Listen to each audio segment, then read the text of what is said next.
By the end of this video, you'll never look at body language the same way again. Some women use subtle cues, micro-expressions, posture shifts, even fleeting eye contact to hijack your responses, silently steering your reactions without uttering a single word. It's called body language hijacking. And once you see it, you'll start to notice it everywhere. Technique 1. Mirroring and matching, the instant connection trap. Have you ever met someone and instantly felt like you've known them forever? That uncanny sense of familiarity might not be coincidence. Mirroring happens when someone subtly copies your body language, speech patterns, even your breathing rate. They lean forward when you do, nod at the same pace, match your vocal tone. This creates neural shortcuts in your brain that bypass normal skepticism. Your posture changes. Maybe you cross your legs. Within seconds, they do the same. You rub your chin while thinking. Moments later, their hand goes to their face. These aren't conscious actions. Our brains are wired to mirror automatically, which is why genuine connections feel seamless. But manipulators exploit this by exaggerating the mimicry beyond natural limits. Take dating scenarios. You mention loving jazz music. Suddenly she's always been a huge jazz fan, though she can't name 3 musicians. She adopts your speech, quirks, using phrases you commonly say. The conversation flows effortlessly because she's reflecting you back at yourself. This artificial sync triggers reciprocity bias. Since she seems so similar, you feel compelled to like her in return. But watch for the discrepancies. Natural mirroring has slight delays. People need processing time before matching behaviors.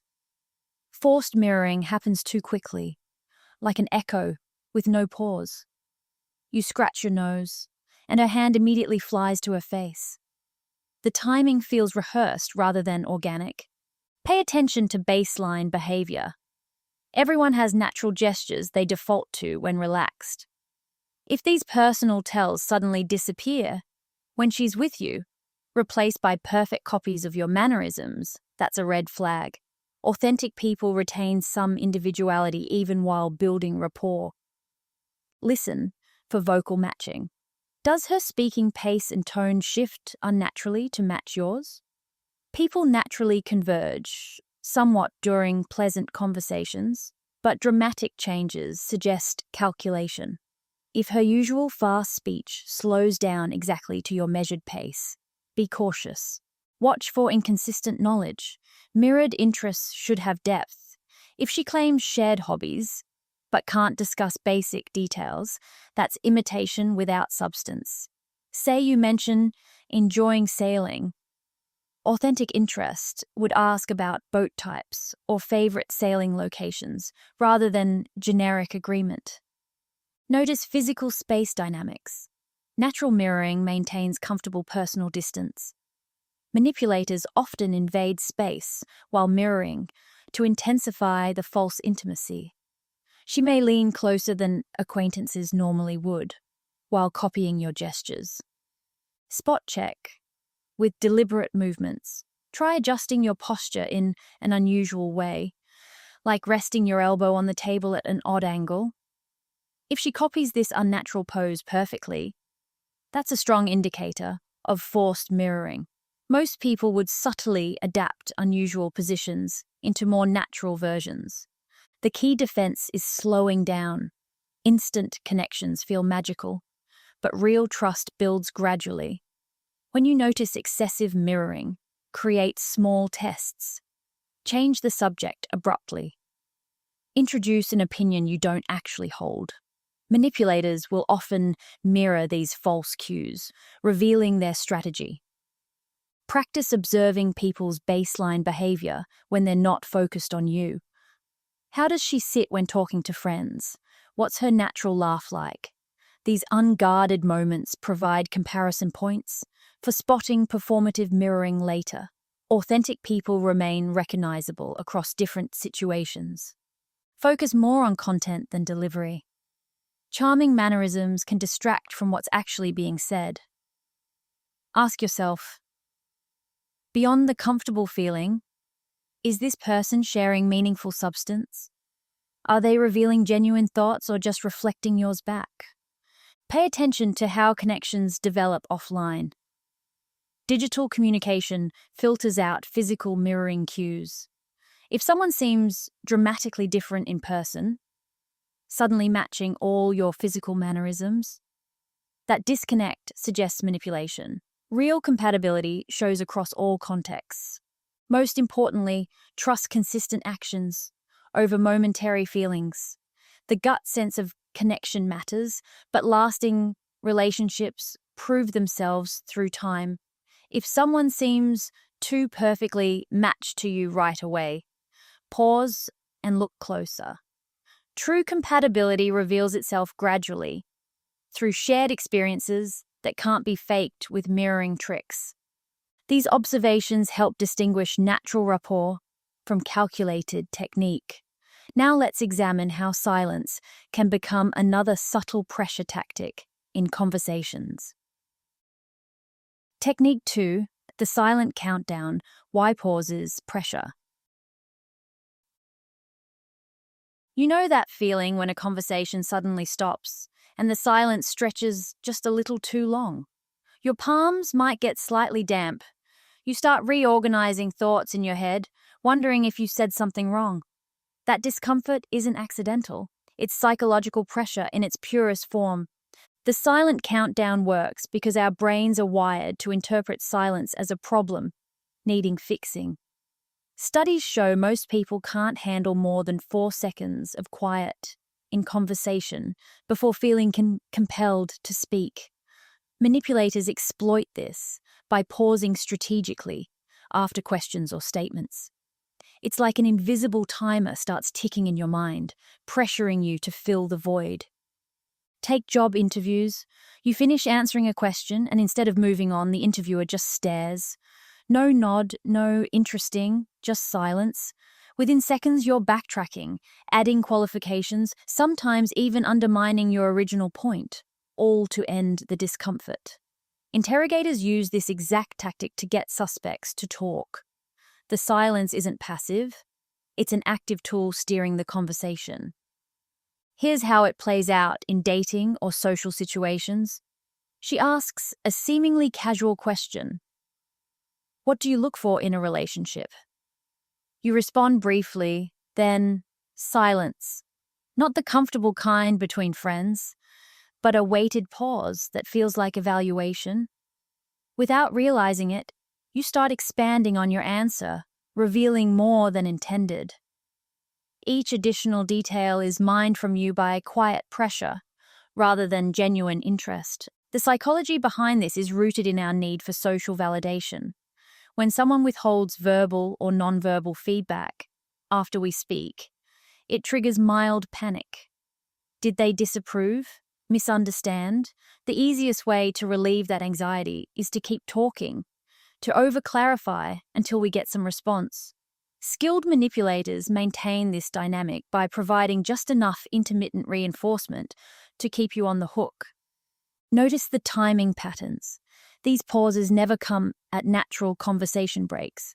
They're deployed right after you've shared something personal, or when you'd expect reciprocation. You disclose a vulnerability, then instead of matching that openness, she stays quiet.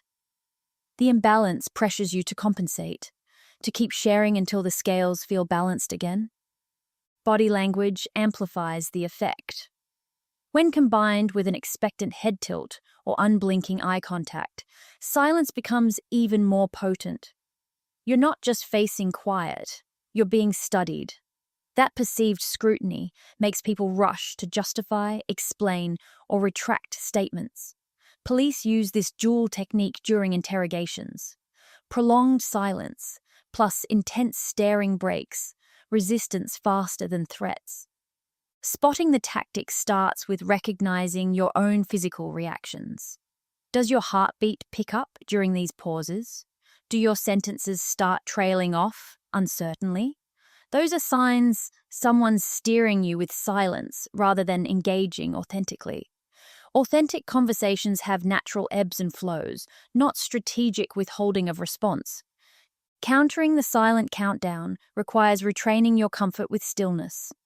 When you feel pressured to fill silence, consciously pause instead. Count 3 breaths in your head. Often the other person will break first, revealing the silence as a tactic rather than genuine engagement. If they don't, you've maintained control rather than being manipulated into oversharing. Another approach is naming the dynamic. A simple, "I notice we've gone quiet. Was there something else you wanted me to expand on?" calls out the silence without confrontation.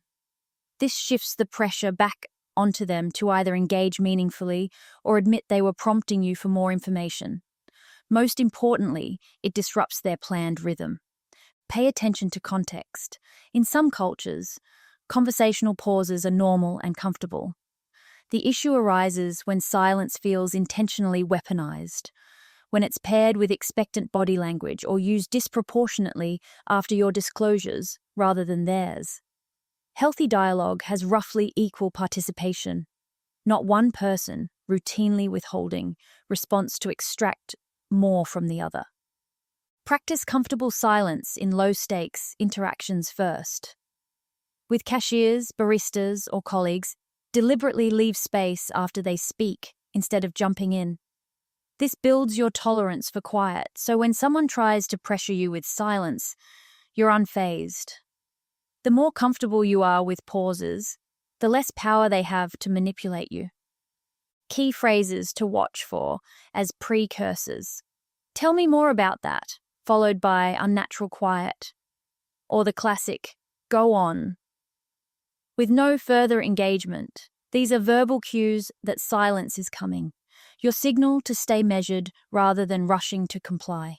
Keep answers concise until real back-and-forth discussion resumes. Ultimately, the silent countdown works because we fear being perceived as boring, rude, or withholding. But consider, if someone needs to manipulate you into talking, were they ever truly listening? Authentic connections don't require pressured disclosures. They're built through mutual exchange, not strategic extraction.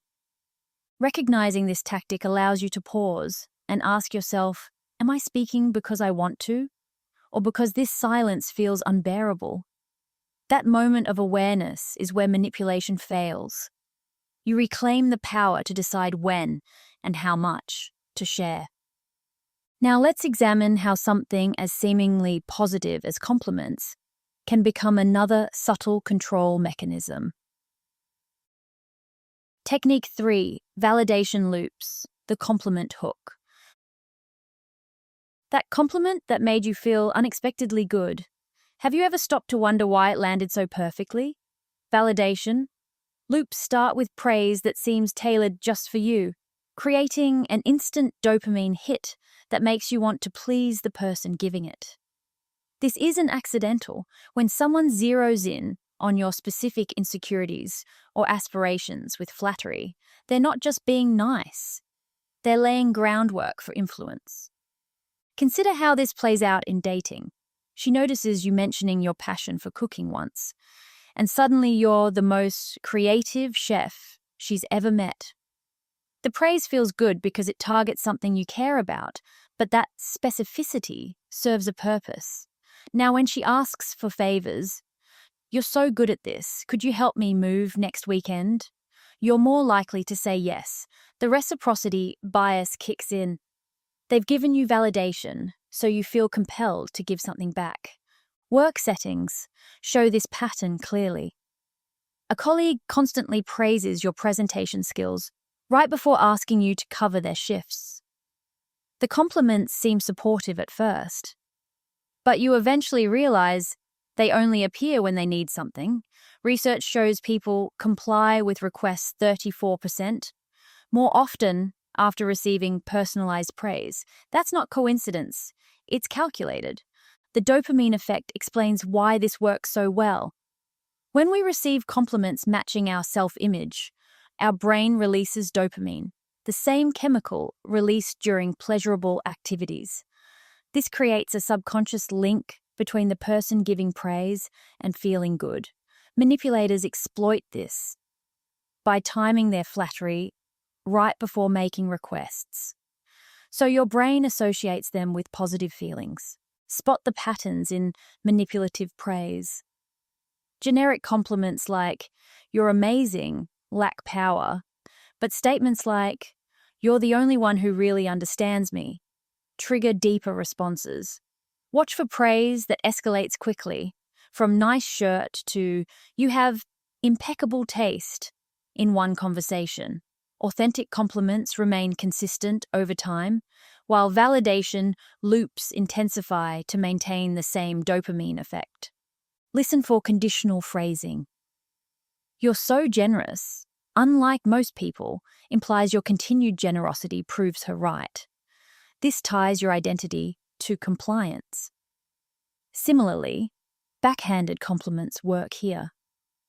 "You're surprisingly articulate" praises, while suggesting it's unexpected, keeping you striving for more approval. Notice when compliments don't match actions.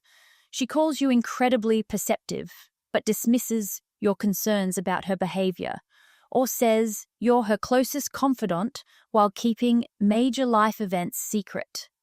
This disconnect reveals the praise as transactional rather than genuine. Timing matters. Does praise cluster around moments when she needs something? Healthy relationships spread compliments throughout interactions, not just before requests. Keep a mental note. If every "you're so smart" precedes a favor, that's a pattern, not appreciation. Watch for disproportionate reactions, over-the-top responses to minor achievements. "You opened that jar, you're my hero." Feel inauthentic because they are. This inflation serves to make normal behavior seem extraordinary, priming you to maintain that elevated image through compliance. Test the waters with mild disagreement. Next time she praises you, gently challenge part of the compliment. If she called you brilliant for fixing a tech issue, say it was just restarting the router. Manipulators often double down, "No, you're actually a genius." Because their goal isn't accuracy, it's keeping you hooked on their approval. Track reciprocity. In balanced relationships, compliments flow both ways. If you notice you're always the one being praised, but rarely giving praise, ask why. Validation loops rely on one-sided admiration to maintain control. Pay attention to audience. Does she compliment you more around others? Public praise intensifies the effect because it taps into social validation. But it also makes questioning the compliments harder. You'd seem ungrateful in front of peers. Notice topic control. Compliments that steer conversation toward her interests are red flags. "You're so easy to talk to" quickly becomes, "Let me tell you about my problems." The initial praise makes you more receptive to her monologues. The defense against validation loops starts with slowing down. When compliments feel especially flattering, pause. Ask yourself, is this accurate? Would others agree? What might happen if I don't live up to this praise? Creating that mental space disrupts the automatic dopamine response. Practice receiving compliments neutrally. A simple "thank you" without elaboration prevents fishing for more validation. This stops the loop where each compliment requires you to prove you deserve the next one. Compare words to actions. Someone who truly believes you're exceptionally kind will respect your boundaries, not test them. If compliments conflict with how she treats you, trust the behavior over the words. Develop internal validation. The more secure you are in your own worth, the less power external praise holds. Keep a list of genuine achievements and qualities you're proud of. Refer to it when overly specific compliments feel suspiciously accurate. Watch for love bombing. This extreme form of validation involves overwhelming praise early in relationships to create artificial intimacy. If you're getting soulmate declarations after 3 dates, that's not connection, it's strategy. Remember that genuine compliments stand alone. They're given without expectation of anything in return. When praise feels like it's building towards something, it probably is. Healthy admiration doesn't need follow-up requests to justify its existence. The most effective countermove: flip the script. When you suspect validation looping, compliment her first. If she's manipulating, she'll deflect or redirect back to you. Authentic people will engage naturally with mutual appreciation. Ultimately, validation loops work because we all want to be seen and appreciated. But real recognition doesn't come with invisible strings attached. The right people will value you without turning that admiration into leverage. Now let's examine how the fear of missing out gets weaponized through scarcity tactics. Technique number 4: scarcity and rarity, the fear of missing out.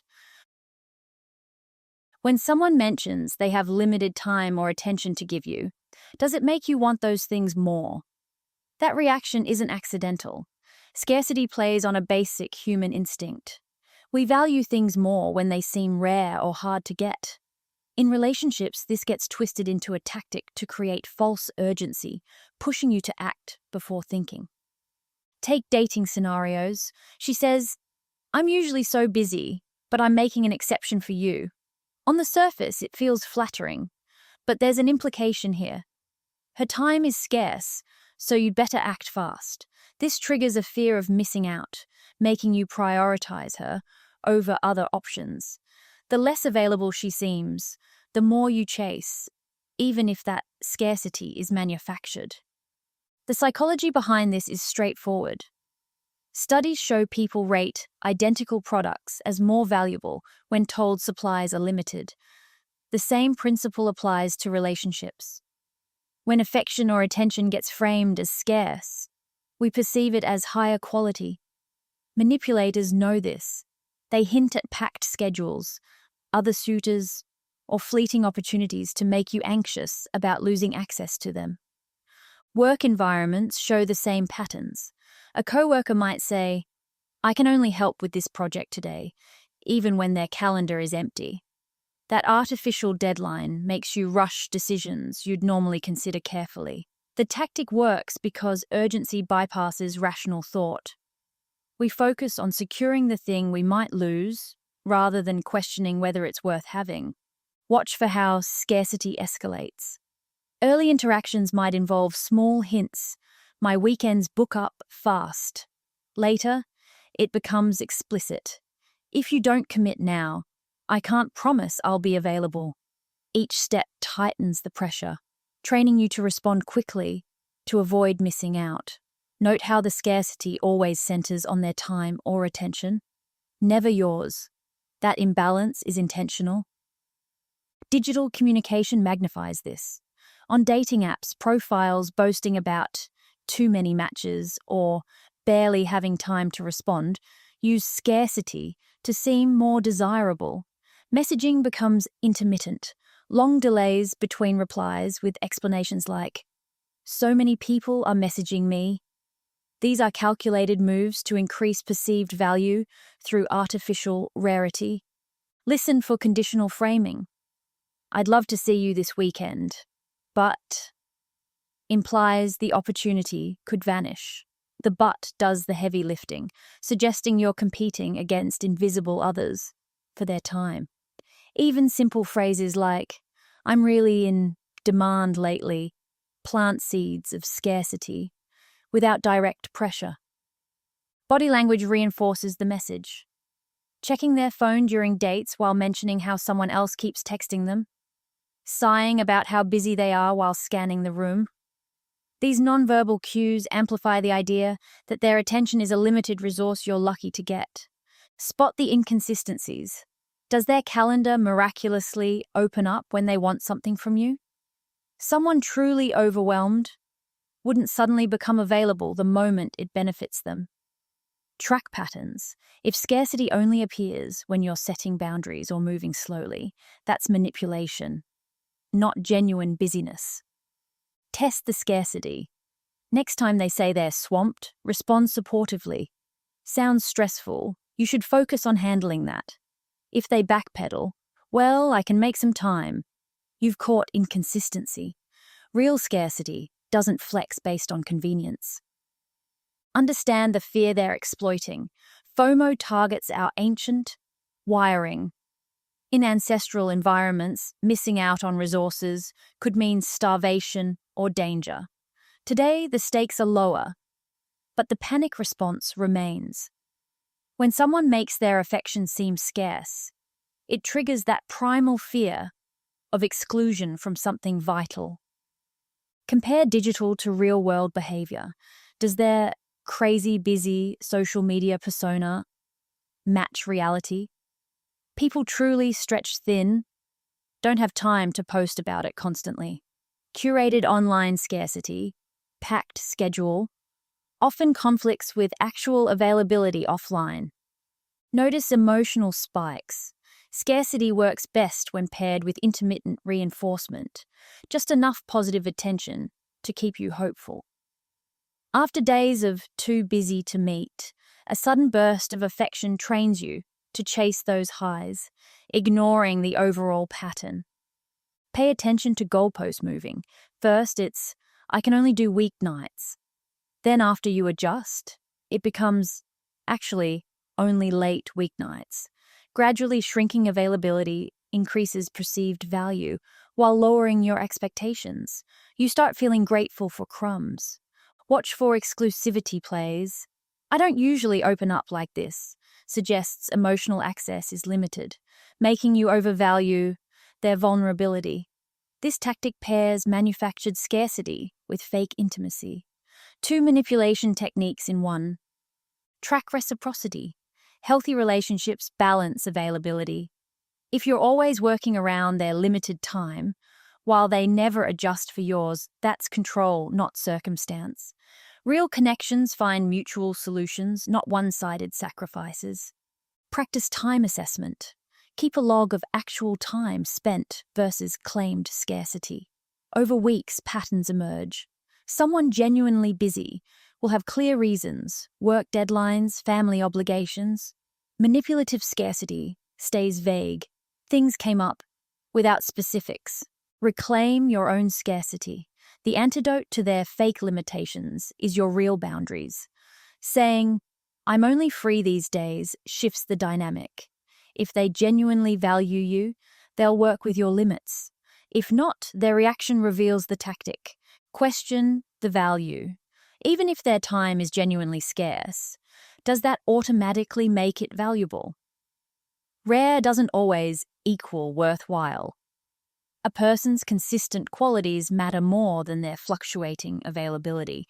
Spot artificial deadlines. I need to know by tonight pressures you to decide without reflection. Unless booking concert tickets, most relational decisions don't require immediate answers. Forced urgency is usually about control, not logistics. Reflect on past experiences. Think of times you chased someone's limited attention. Did receiving it actually fulfill you? Often, the pursuit feels more compelling than the reward. That's the deception of manufactured scarcity. Develop patience. The more comfortable you are waiting, the less power false urgency holds. Practice delaying decisions. Let me check my schedule and get back to you. To disrupt pressured responses. Ultimately, real connections don't play games with availability.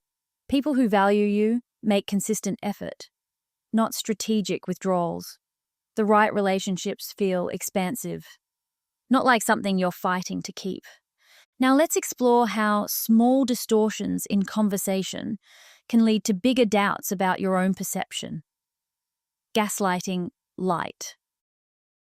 Technique number 5. Gaslighting Lite. Small twists on reality. Have you ever left a conversation suddenly unsure about what was actually said? That creeping doubt might not be memory lapses. It could be gaslighting light at work. Unlike dramatic gaslighting that makes people question their sanity, this subtle version plants small seeds of confusion that grow over time. One day you're confident about recalling events. The next you're Googling, "Am I forgetting things?" Gaslighting Lite operates through tiny distortions. She insists, "We never talked about that," when you clearly recall the discussion. Or she rephrases your words slightly but significantly. "You said you didn't like crowds," when you actually said, "I get anxious in confined spaces." These micro changes seem insignificant at first. Maybe you misremembered. But cumulatively, they erode your trust in your own perceptions. Picture this workplace scenario. During a project meeting, your colleague shoots down your idea, saying it would never work due to budget constraints. Later, when others praise your contribution, she claims, "I was the one who suggested that approach. Remember how hesitant you were?" You doubt yourself. Did you mishear her initial objection? Soon you're questioning your professional judgment in other areas too.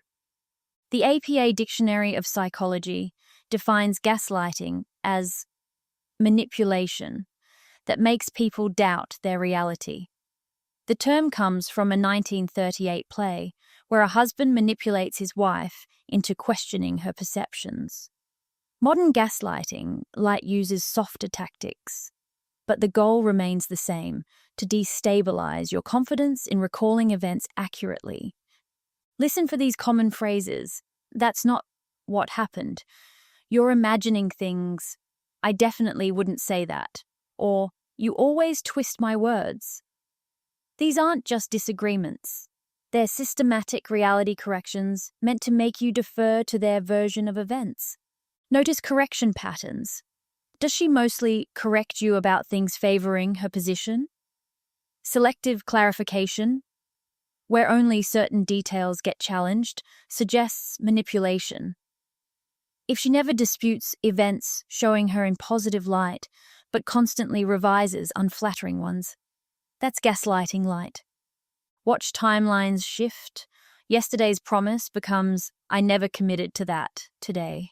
Future plans discussed become just an idea you proposed when they fall through.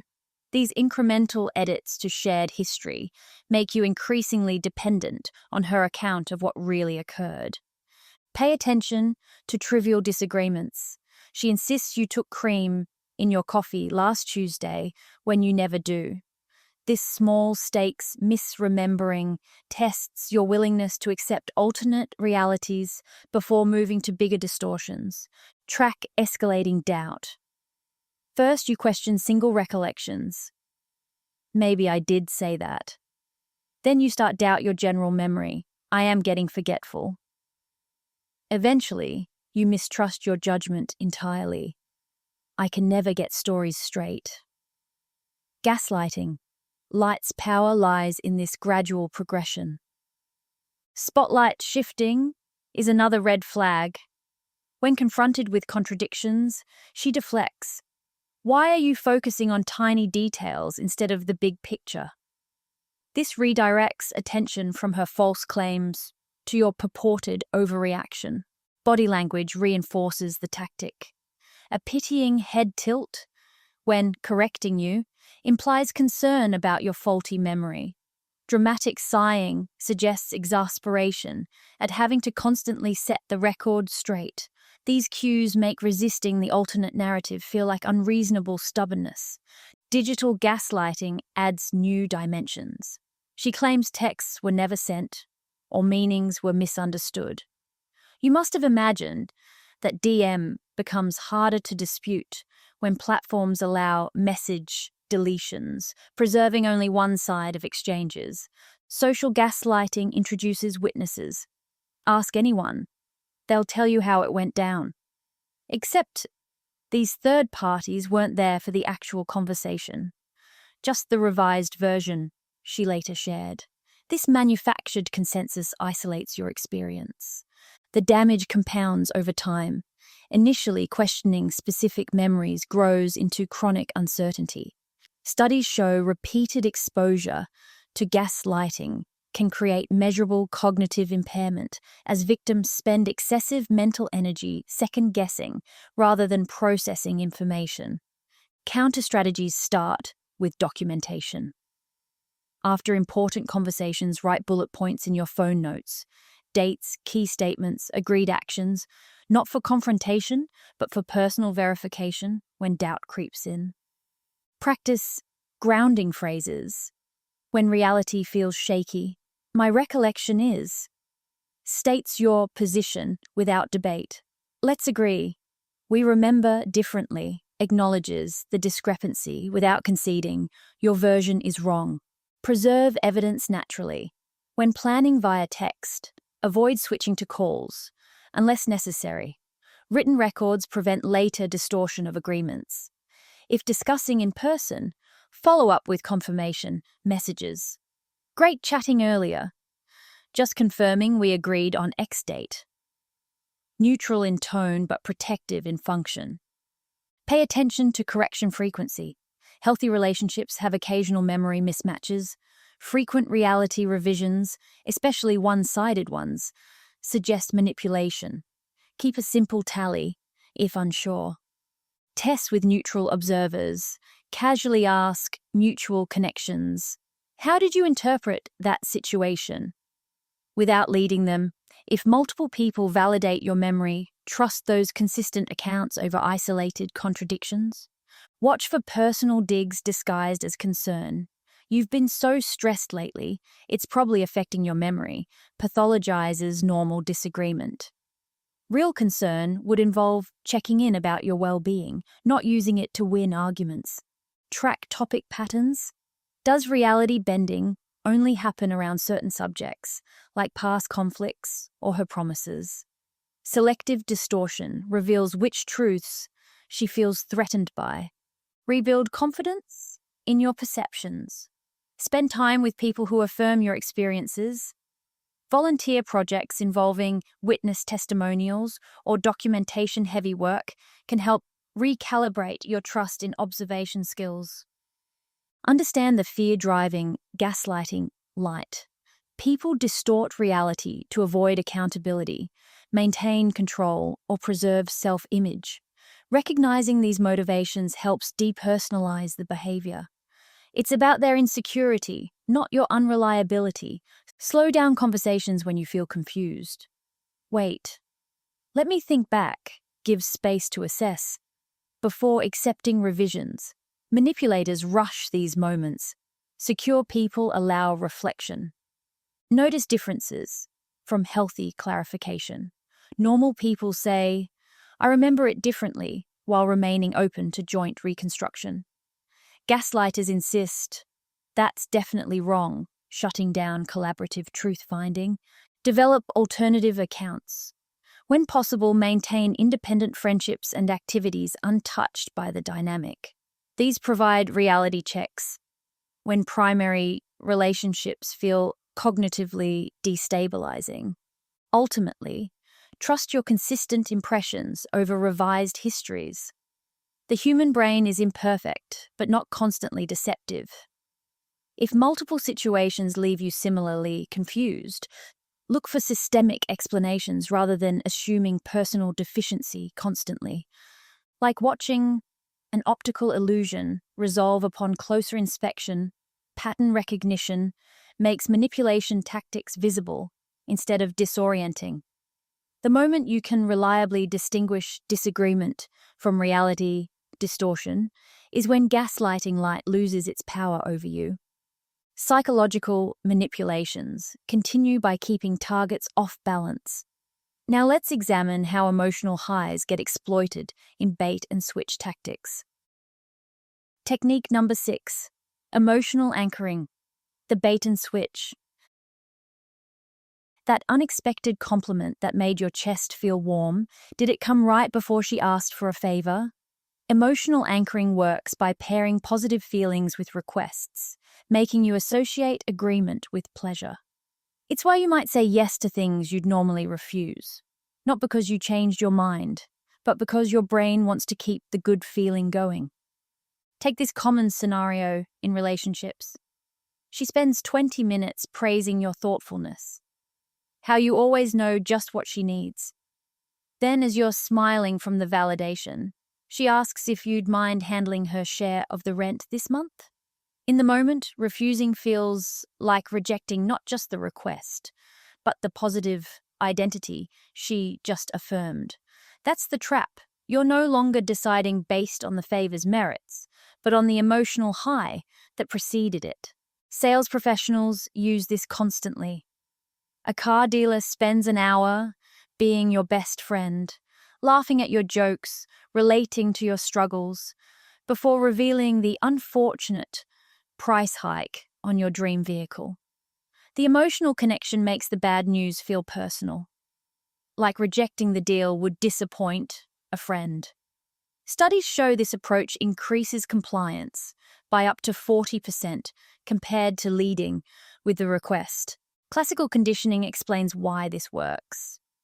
Just like Pavlov's dogs, learn to salivate at a bell, your brain starts linking her praise with the expectation of requests.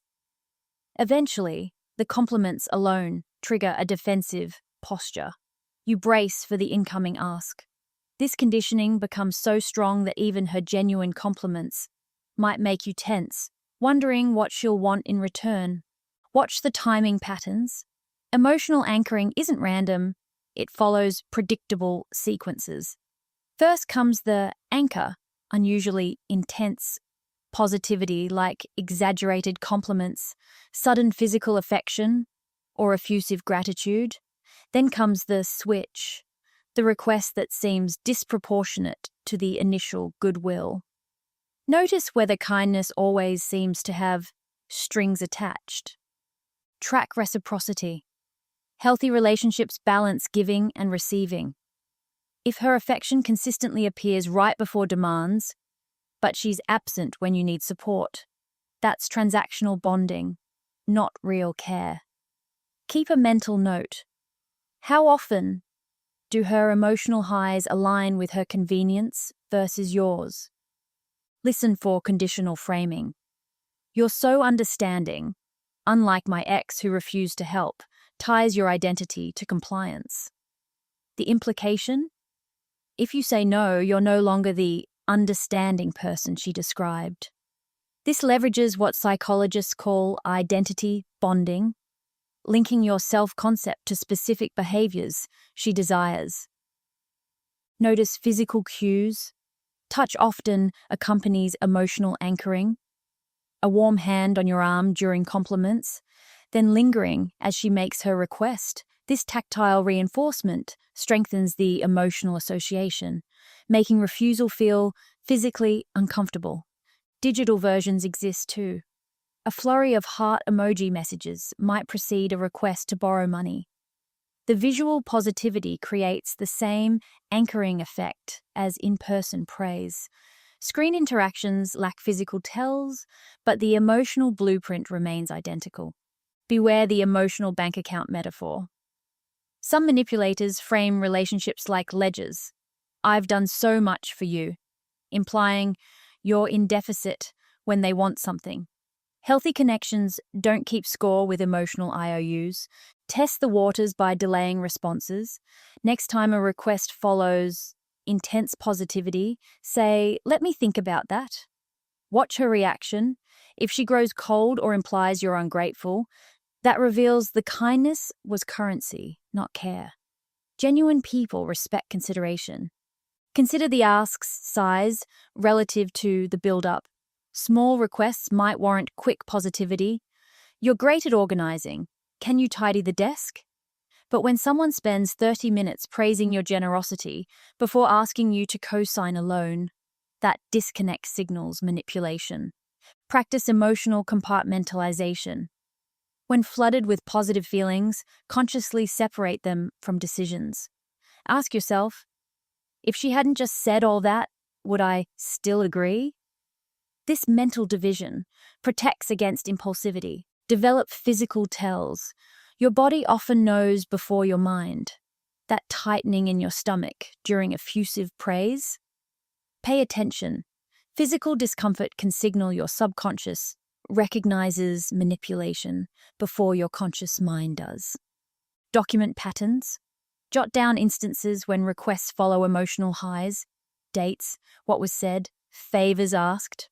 Reviewing these objectively reveals whether you're seeing isolated incidents or a recurring strategy.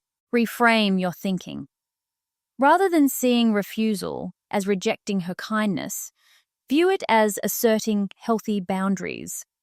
Compliance maintained through emotional manipulation isn't genuine connection. It's coerced performance. Watch for intensity shifts. Emotional anchoring often involves sudden dramatic changes in affection levels. One day distant, the next overwhelmingly warm. This roller coaster makes the highs feel more potent, increasing their anchoring power. Name the dynamic gently. I notice when we have really positive talks, there's often a request afterwards. Is that intentional? This observational language avoids accusation while bringing the pattern to light. Rebalance the equation. Before responding to a request, offer your own positive statement unrelated to the ask. I really appreciate our time together. About your question, ... This disrupts the conditioned sequence where only her praise controls the mood. Understand the mechanism. Emotional anchors work because our brains hate dissonance. After making us feel valued, saying no to the subsequent request creates psychological discomfort. Awareness of this trick allows you to tolerate that temporary unease until it passes. Create decision buffers. Establish a personal rule. Never agree to significant requests during or immediately after emotional highs. Give yourself a neutral, cooling off period. Even 20 minutes can restore clear judgment. Notice audience changes. Does her affectionate behavior intensify around others before asking favors? Public emotional anchoring adds social pressure. Refusing now means looking ungrateful in front of peers. Track your energy. Manipulation leaves marks. If you consistently feel drained after interactions where kindness precedes demands rather than uplifted, that fatigue is data about what's really occurring. Practice saying no to small things. Build your boundary muscles with low-stakes refusals. When she gushes about your fashion sense, then asks you to change outfits, politely decline. These minor exercises prepare you for bigger stands later. Examine past patterns. Think of times you've agreed to things against your better judgment. How many were preceded by unusual positivity? Recognizing these historical examples helps identify current manipulations faster. Beware problem switching. Emotional anchors sometimes come disguised as sympathy. You look exhausted, anchor, followed by, you should let me handle the finances, switch. The concern makes the power grab seem considerate. Watch for linguistic cues. After all I've done for you, presumes a debt. This is the least you could do, frames normal boundaries as failure. These phrases reveal the transactional mindset behind apparent kindness. Realize authentic care isn't transactional. People who truly value you don't withdraw affection when you set limits. Their positive regard remains steady regardless of requests' outcomes. That consistency is the hallmark of healthy relationships. Ultimately, emotional anchoring preys on our desire for connection. But real bonds aren't built on leveraged feelings. When someone's kindness comes with invisible price tags, you're not being valued. You're being used. Now let's explore how some people manipulate by focusing your attention on a future they never intend to deliver. Trajectory teasing. Technique number 7. Trajectory teasing. The future that never comes. Have you been hearing a lot about someday plans that never seem to arrive? That exhilarating future talk, where she describes trips you'll take, places you'll live together, even pet names for kids you might have, feels intimate in the moment. But months later, you realize none of these visions progress past conversation. This is trajectory teasing, where discussions of future possibilities replace actual commitment while keeping you emotionally invested. The tactic works because your brain responds to vivid future imagery almost as strongly as to real experiences. When someone paints compelling tomorrows, you start reacting as if they're happening, releasing dopamine and attachment hormones prematurely. Consider a typical dating scenario. After a few good dates, she starts saying things like, "Imagine us in Paris next spring," or "You'd be such an amazing dad someday." The conversations feel bonding. You're imagining shared futures. But when you suggest actually booking Paris tickets or meeting each other's families, suddenly there are reasons it's not the right time. The disconnect between her enthusiastic future talk and present avoidance reveals the manipulation. She wants the emotional payoff of serious commitment talk without the responsibility of following through. The psychology behind this is insidious. Neuroscience shows anticipation activates the same reward circuits as actual achievement. Just imagining future happiness releases up to 65% of the dopamine you'd get from the real experience. Manipulators exploit this by keeping you perpetually anticipating.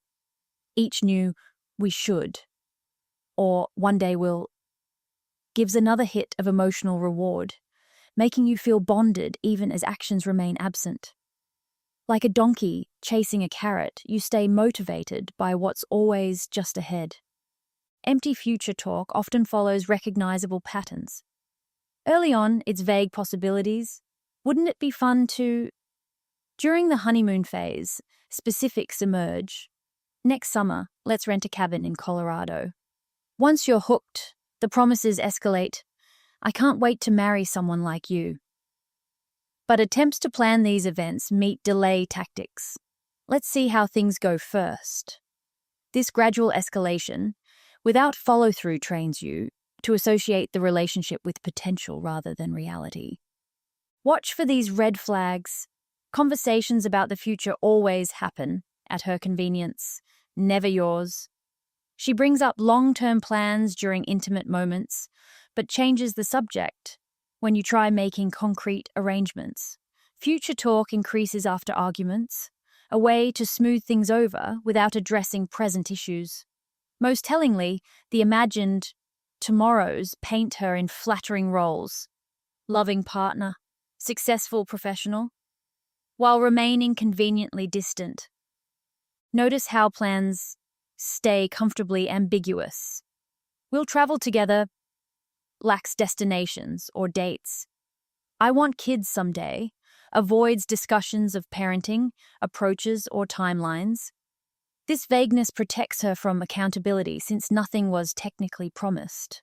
When challenged, she can say, "I never said when," making your expectations seem unreasonable. Digital communication magnifies the effect. Text messages like "thinking about our future beach house" require no real intention behind the emoji. Social media adds performance, posting couple memes about growing old together while privately avoiding defining the relationship. The online projection creates external validation that pressures you to conform to the image, despite missing substance offline. Time markers reveal deception. Natural future planning uses specific references. By June, we should know. Manipulative trajectory teasing favors indefinite timelines. At some point, or when the time is right. The difference is accountability. Real commitments have measurable checkpoints. Fake ones stay perpetually just out of reach. Test with small steps. Next time she mentions future plans, propose immediate microactions. If she says, "We should take a cooking class together," respond with, "There's one starting Tuesday. Want to register now?" Genuine people embrace these steps. Manipulators deflect with excuses that reveal their lack of intent. Track conversation patterns. Does future talk cluster around certain situations? After seeing other happy couples, following your achievements, before asking for favors? Context shows whether these visions are shared dreams or strategic distraction from present shortcomings. Notice scoring systems. Some teasers imply you're accumulating points toward future commitment, once we've been together long enough, or when you really prove you can. This positions the relationship as something you earn through continued investment rather than mutual growth. Beware of role-playing. Trajectory teasers often cast you both in fantasy roles. You'll be the strict dad while I'm the fun mom. These imagined dynamics create false intimacy while bypassing real compatibility building. Like reading a movie script together, it feels collaborative without requiring actual relational work. Watch for timeline inconsistencies. She talks about 5-year plans but hesitates to introduce you to friends.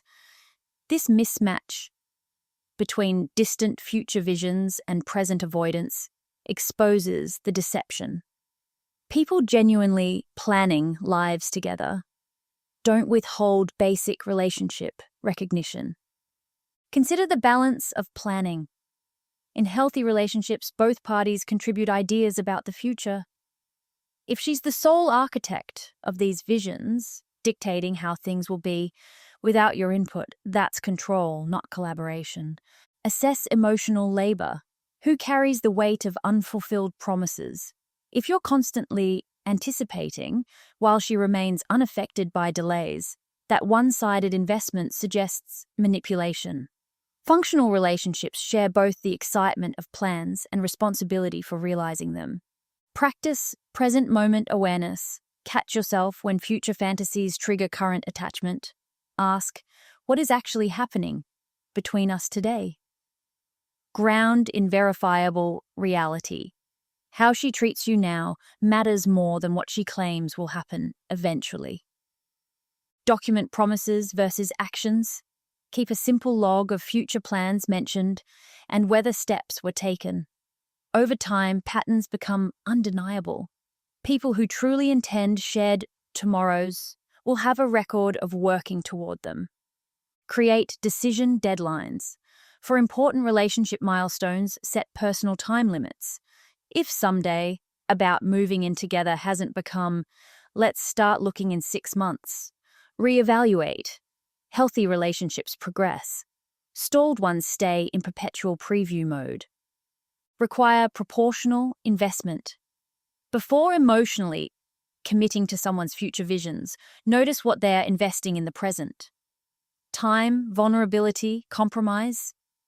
These daily currencies reveal true intentions more than eloquent someday speeches. Understand anticipation, addiction. Like any dopamine-driven cycle, trajectory teasing creates craving for the next hit of future talk. Recognize when missing the highs preoccupies you more than enjoying actual connection. This signals psychological dependency rather than genuine bonding. Watch how she handles no. When you resist future fantasies to focus on current issues, does she respect that? Or intensify the teasing? Manipulators often escalate when their anticipatory control is challenged. Limit unilateral dreaming. Catch yourself when you start mentally decorating imaginary homes or planning events she suggested. These solo mental rehearsals deepen your investment while requiring nothing from her. Reframe your thinking. Potential isn't value, it's simply possibility. A person's capacity for future commitment matters less than their present willingness to work toward it. Judge relationships by their current reality, not promised upgrades. Implement the next step rule. Before entertaining distant plans, require progression on immediate ones. No discussing vacations before establishing regular date nights. Sequential building demonstrates real intent versus fantasy projection. Recast vague language. When she says, eventually, ask, what would make now the right time? Convert indefinite promises into actionable discussions that reveal true positions. Notice emotional bookmarks. Some teasers use future talk to punctuate arguments. We can't keep fighting if we're going to get married. This exploits your desire for harmony to avoid resolving present issues. Protect your imagination. Your mind's ability to envision futures is a gift. Don't let others hijack it to manufacture false intimacy. Reserve those creative energies for mutually verified commitments. Ultimately, trajectory teasing preys on one of our deepest human hopes, that tomorrow could be better. But real relationships are built in the present, one genuine interaction at a time. When someone's words paint exciting futures while their actions keep you perpetually waiting, ask yourself, how much of this connection exists outside imagination? Now let's examine how some people manipulate by carefully controlling what information they reveal and strategically withholding the rest. Selective disclosure turns sharing into a calculated power play. Technique number 8. Selective disclosure. The trust illusion.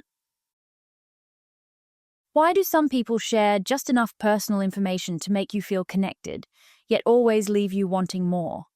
Selective disclosure works by creating carefully crafted openings in someone's emotional armor, just wide enough to glimpse vulnerability, but never revealing the full picture. It's the relationship equivalent of a movie trailer, showing compelling highlights that promise depth without delivering the full story. Take how she shares about her past. She might tell you about her difficult childhood in vague terms. My parents weren't around much. But change the subject when you ask follow-up questions. This controlled vulnerability builds trust through the illusion of intimacy while maintaining actual distance. You feel honored by her sharing, not realizing she's only shown you selected fragments designed to elicit your sympathy and reciprocal disclosure. Con artists master this technique. A skilled grifter won't construct entire fake histories. That's too much work and too easy to disprove. Instead, they mix truths with strategic omissions and minor alterations. I grew up in Chicago, might be true, while omitting they were only there for 2 years after fleeing fraud charges elsewhere. The true parts make their stories believable when verified, while the omissions create false impressions that serve their goals. The reciprocity principle drives this dynamic. When someone shares personal information, however selective, it triggers our instinct to match their openness. You hear her story about struggling through college and naturally share your own challenges. But here's the imbalance. Her disclosure was calculated to prompt yours, while yours was an authentic response. This one-sided exchange gives her leverage, as she now knows more about your vulnerabilities than you do about hers. Notice how disclosures cluster around certain topics. She's open about past relationships, but only the ones where she was clearly wronged. She'll share work frustrations, but only those casting her as the misunderstood genius. This curated sharing builds a specific narrative while hiding contradictory evidence. When all you hear are stories supporting her preferred self-image, you're not getting to know her. You're being shown her personal highlight reel. Watch for sealed-off areas. Everyone has topics they're slow to discuss, but manipulative, selective disclosure shows distinct patterns. The sealed subjects invariably involve information that would undermine her crafted image or reduce your sympathy. Ask yourself, what consistent categories does she avoid? Accountability in conflicts, her role in past failed relationships, specific details about current life situations. These omissions reveal more than the carefully chosen disclosures.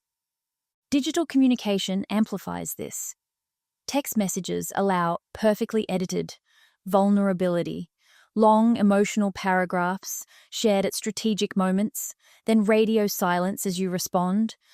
Social media offers staged authenticity. Just being real posts that coincidentally showcase her best angles and happiest moments. This performative sharing creates false intimacy while maintaining complete control over what's revealed. Consider the timing of disclosures. Does personal information emerge when it benefits her? After arguments, when she needs favors, during vulnerable moments for you? Natural sharing happens organically through mutual connection. Manipulative disclosure follows agenda-driven patterns. If heavy revelations consistently appear when she wants something, that's calculation, not closeness. Evaluate the depth gradient. In healthy relationships, sharing deepens gradually as trust builds. With selective disclosure, depth fluctuates unnaturally. Intense revelations about childhood trauma one day, then superficial chatter for weeks. These spikes create artificial bonding moments followed by emotional withdrawal, keeping you off balance and craving more of that real connection. Test with reciprocal questions. Next time she shares something personal, wait a beat before matching her disclosure. Then gently ask a related follow-up question. If she's genuinely opening up, she'll continue. If she's selectively disclosing, she'll deflect. I don't like dwelling on the past, or let's talk about you instead. This reveals whether her sharing is mutual or manipulative. Watch for manufactured coincidences. Selective disclosures often come with, "You're the only one I've told this to," framing. This creates false exclusivity. You feel chosen, special. Later, you might discover she's told the same story to others with the same line. This tactic works because we overvalue information framed as secret or privileged. Notice emotional bookmarks. Some manipulators use disclosures as relationship placeholders. There's so much I need to tell you about my past when the time is right. These dangling threads keep you emotionally invested, always anticipating deeper revelations that never arrive. Like a serialized story with no finale, you keep coming back, hoping for resolution. Track the balance of risk. Authentic vulnerability involves personal risk, sharing things that could realistically impact how someone sees you. Selective disclosure shares only what serves the discloser's purposes, either by gaining sympathy or prompting your own unguarded revelations. Notice whether her openness ever includes anything potentially unflattering or truly compromising. Beware of packaged flaws. Some selective disclosures share vulnerabilities carefully chosen to appear authentic while actually enhancing their appeal. "I work too hard," or "I trust too easily," aren't genuine risks. They're humble brags, disguised as confession. Real vulnerability includes imperfections that matter. Spot the convenience factor. Does her sharing conveniently align with her needs? Troublesome X stories appear when you're getting close to others. Childhood hardships emerge when she wants leniency for bad behavior. This isn't coincidental. It's using personal narrative as a tool for influence. Practice mindful listening. After conversations with heavy disclosures, mentally replay what was actually said versus implied. You'll often notice the emotional impact came more from your interpretations than her actual words. This separation of facts from feelings helps counter manipulative disclosure. Document contradictions. Keep notes on key things she's shared over time. Selective disclosure often leads to inconsistent stories, details that don't add up when viewed together. These gaps reveal more than any single disclosure could. Reset your sharing patterns. If you suspect manipulative disclosure, consciously slow your own openness. Let her lead the depth of sharing for several interactions. Manipulators often lose interest when their tactics stop working, while genuine people maintain consistent interest regardless. Understand the fear driving this. Selective disclosure often stems from a fear of true intimacy, of being fully known, and possibly rejected. While understandable, this doesn't excuse manipulating others' emotions to maintain safety. You deserve relationships where sharing goes both ways. Ultimately, trust develops through consistent, reciprocal vulnerability, not dramatic revelations followed by retreats. When someone's openness seems designed to elicit your trust rather than build mutual understanding, ask yourself, am I being truly let in or cleverly managed? Now let's examine how introducing third parties into your conversations becomes another method of influence. The invisible jury of triangulation. Technique number 9. Triangulation, the invisible jury. Have you ever noticed how someone can shift an entire conversation just by mentioning what other people think? That's triangulation, bringing an invisible audience into your interactions to sway your perspective. It happens when she casually drops comments like, "My ex always said you'd react this way," or "all my friends think we're moving too fast." Suddenly, it's not just you two talking anymore. There's a whole jury of unseen voices tipping the scales. Take social media as an example. She posts vague complaints about relationships, knowing you'll see them. When you ask, "What's wrong?" she says, "Oh, just something my followers were discussing." Now your private disagreement has an audience of strangers you can't even see. This tactic works because our brains are wired to care about third-party opinions. Studies show that even the suggestion of outside observers can alter our behavior by up to 40%. It's why reality TV contestants act differently, knowing millions are watching. Except here, the camera is invisible. The psychology behind this is rooted in social proof, our tendency to see others' actions as cues for how we should behave. When she says, "Everyone at work thinks you're being unreasonable," she's not just sharing opinions, she's leveraging your fear of standing alone against a group. Even if you've never met these co-workers, their imagined judgment carries weight. Social proof explains why packed restaurants seem more appealing than empty ones, and why manipulators reproduce that dynamic in conversations. Look for irrelevant references. Does she frequently bring up people who have no connection to the situation? For instance, arguing about vacation plans and suddenly mentioning, "My therapist says I need alone time," when she's never discussed therapy before. This isn't genuine sharing. It's using an authority figure's perceived weight to shut down discussion. The reference doesn't deepen understanding. It just ends the debate. Workplace triangulation follows similar patterns. A colleague might tell you, "The boss noticed you've been leaving early," when the boss never said any such thing. The goal isn't to relay information, it's to make you anxious and easier to control. Research shows this tactic is common in toxic work environments, where managers pit employees against each other rather than address issues directly. Romantic triangulation often involves ex-partners. She might say, "Jason would have loved this restaurant," during your date. The comparison seems casual, but it serves two purposes: making you compete with a ghost and implying there's a scorecard only she can see. Even positive comparisons, "You're so much more patient than David," set traps by establishing hidden benchmarks. Social media adds new dimensions. A post like, "Real partners never check phones," after you glanced at a notification, performs two manipulations. It broadcasts your fault to a public jury and defines ideal behavior through vague collective opinion. The hashtag consensus becomes the arbitrator of your relationship. Spot the setup. Triangulation often begins with subtle prompts. "Don't you think most people would agree that?" Or, "I told my sister about this, and she said..." These open doors for outside voices to enter. Notice whether these third parties are ever actually present or quoted directly, or if they're just rhetorical props. Watch for shifting allegiances.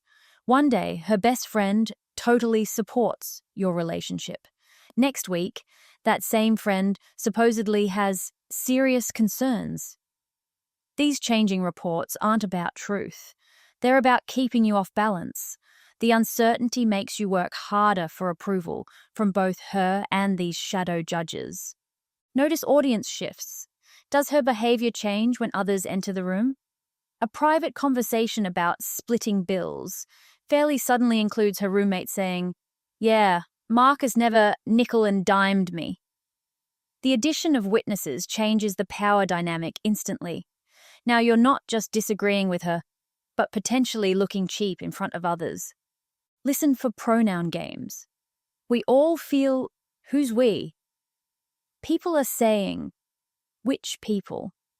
Vague collectives create pressure without accountability. When pressed, manipulators often can't name their sources because the group is fictional or exaggerated. Test the references. Respond to "my whole book club thinks you're controlling" with "which members specifically? What exactly did they say?" Detailed questions reveal whether these third parties exist or whether their opinions have been distorted. Genuine concerns withstand scrutiny. Manufactured ones crumble. Track frequency. Healthy relationships occasionally reference outside perspectives for insight.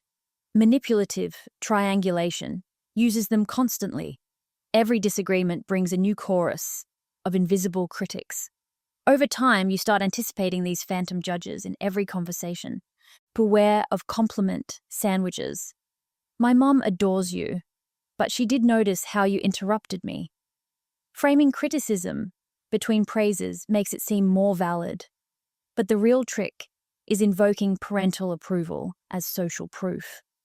The message isn't truly about her mom's opinion, it's about leveraging your respect for elders to accept the critique. Watch for emotional spikes. Triangulation often appears after arguments, or when you're asserting boundaries.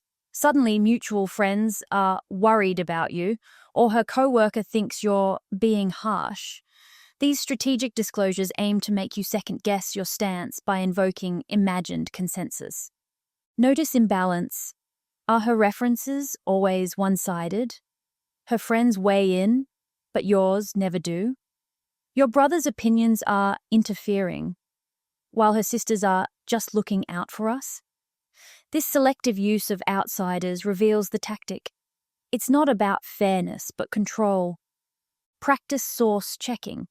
When she cites others, consider, can you verify this independently? Does the source have direct knowledge? Would they stand by the characterization? This simple fact-checking disrupts triangulation by exposing its weak foundations. Reframe your thinking. Instead of fearing the invisible jury, ask, why does this need outside validation? If her position is strong, it shouldn't require unnamed supporters. Healthy conflicts stay between the people involved.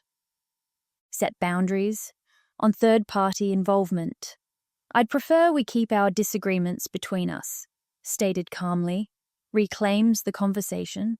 If she insists others are relevant, ask to include them directly rather than accepting hearsay. Watch for loyalty tests. Triangulators often manufacture situations forcing you to choose sides between them and their invented opponents. My dad thinks you're not husband material. Prove him wrong isn't a challenge. It's emotional blackmail using a proxy. Understand the fear driving it. People triangulate when they lack confidence in their own persuasiveness. They borrow credibility rather than build it. Recognizing this helps depersonalize the tactic. It's about their insecurity, not your inadequacy. Digital detox helps. Social media fuels triangulation by providing endless witnesses. Consider taking sensitive discussions offline where phantom audiences can't be conjured as easily. Document contradictions, keep notes when third-party opinions are cited. Over time, you'll notice inconsistencies. All my friends supporting her one week become a few people the next when pressed for names. Develop independent judgment. Ask yourself, setting aside who supposedly thinks what's actually true. Base decisions on verifiable facts, not popularity contests engineered by others. Require direct communication. If your coworker has concerns, I'd rather hear from them directly. Stops triangulation cold. Either the source materializes or the tactic fails. Notice the power shift. Every introduced third party dilutes your connection. Instead of two people working through issues, it becomes you versus an alliance you didn't know existed. Healthy relationships don't recruit backup. Ultimately, triangulation works by making private conversations feel public. But the audience is often imaginary or misrepresented. When you start sensing invisible judges in your interactions, recognize the tactic. Real relationships thrive on direct communication, not performances for unseen spectators. Now let's examine how posture, eye contact, and micro-expressions can manipulate without a single word. Body language hijacking. Technique number 10. Body language hijacking. Silent control. That slight shift in posture when you state your boundaries, did you think it was accidental?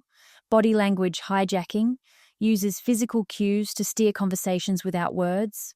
Micro-expressions play a key role. Those split-second facial flashes reveal true emotions before conscious control kicks in.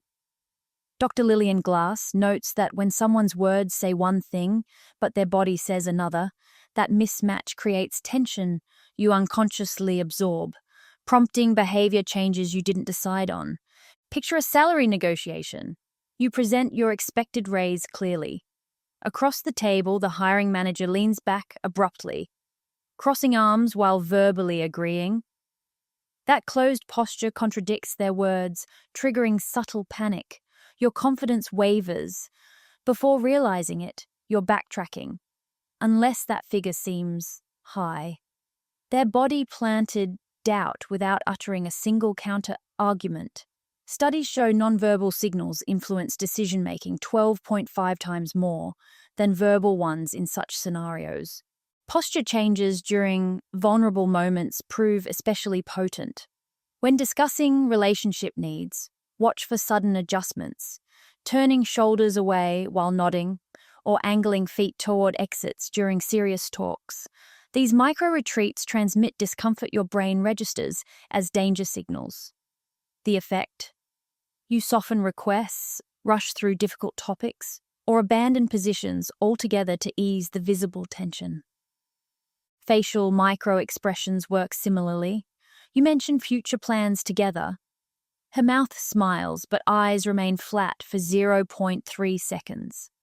That fleeting discrepancy makes you question your enthusiasm, though you can't articulate why.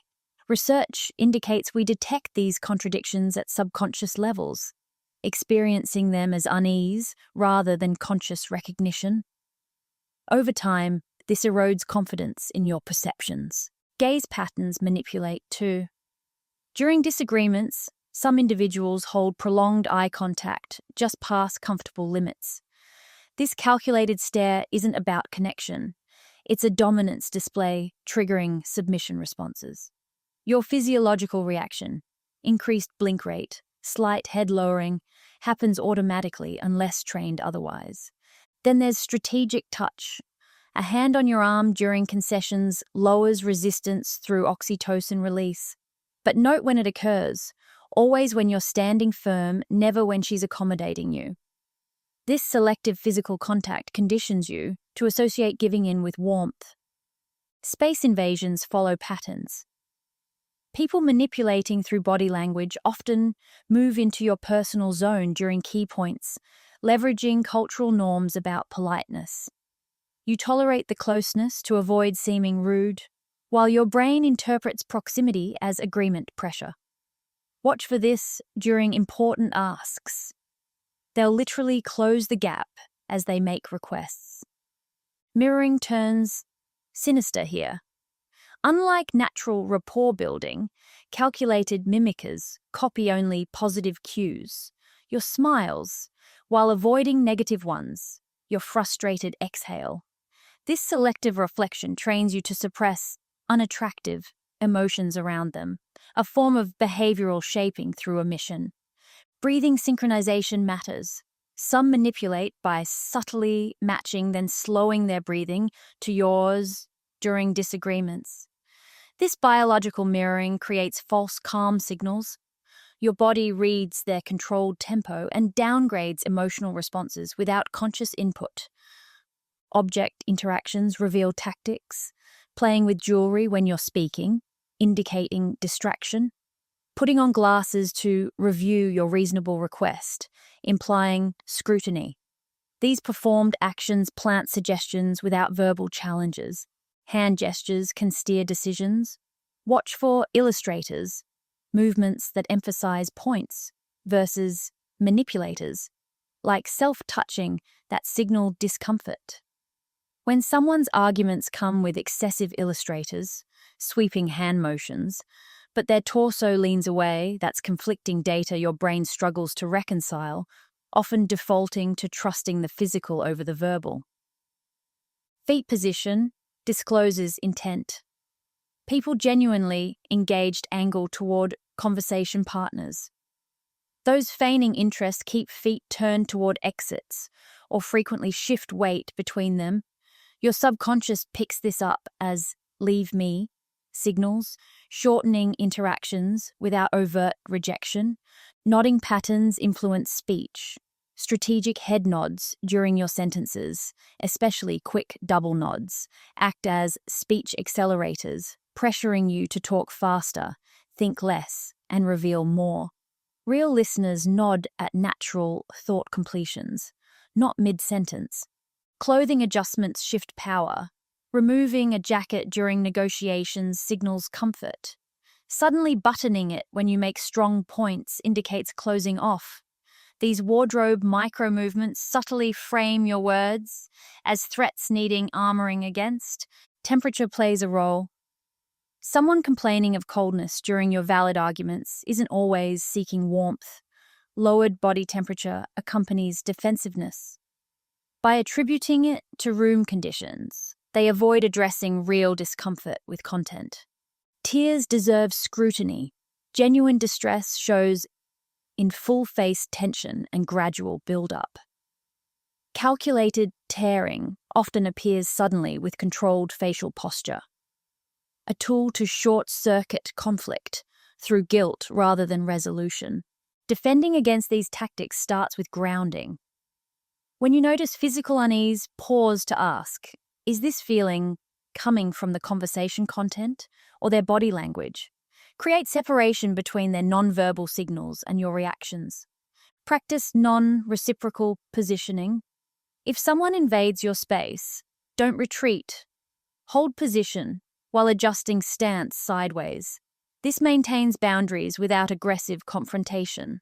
For seated talks, keep elbows on armrests to subtly mark territory. Control your own tells. Maintain steady breathing during pressure moments. It prevents biological synchronization attempts. If tears emerge, request a pause rather than yielding to their emotional impact. Document physical patterns.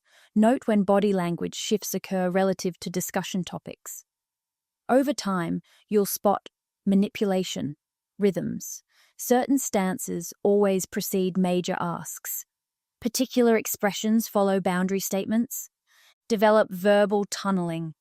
When postures or expressions distract, focus solely on spoken words for several exchanges. Ask yourself, if I couldn't see this person, would their argument hold weight? This auditory focus bypasses visual manipulation. Use object barriers thoughtfully. Placing coffee cups or notebooks between yourselves creates psychological buffers against invasive gestures. But do this consistently so it doesn't telegraph discomfort during key moments. Watch for cluster signals. Single gestures can be misleading, but grouped cues reveal intent. Crossed arms plus foot taps plus watch glancing equals clear disengagement. Don't chase investment from this physical baseline. Check lighting angles. Face light sources during important talks. This makes your expressions clearer, while shadowing theirs slightly, reversing the usual manipulation dynamic. Limit pre-response mirroring. Catch yourself unconsciously copying their postures before replying.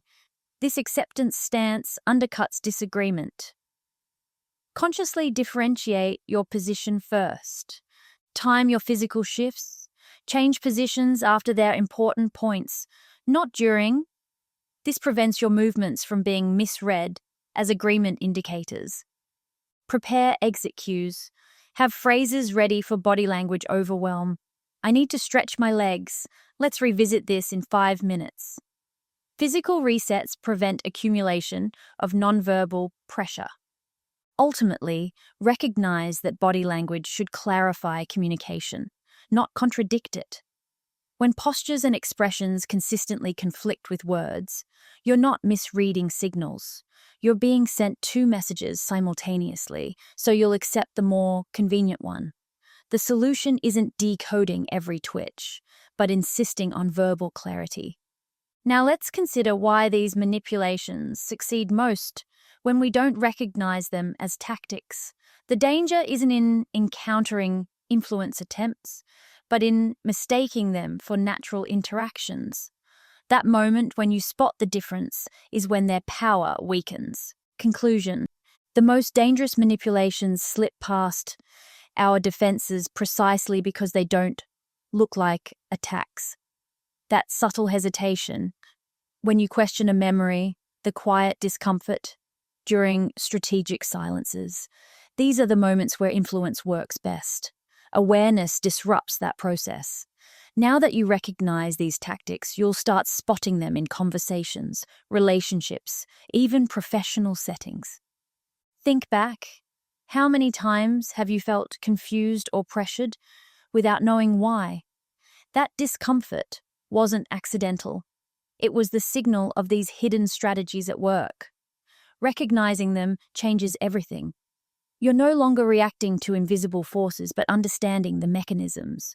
Protection starts with simple awareness. Which of these tactics have you encountered without realizing before today?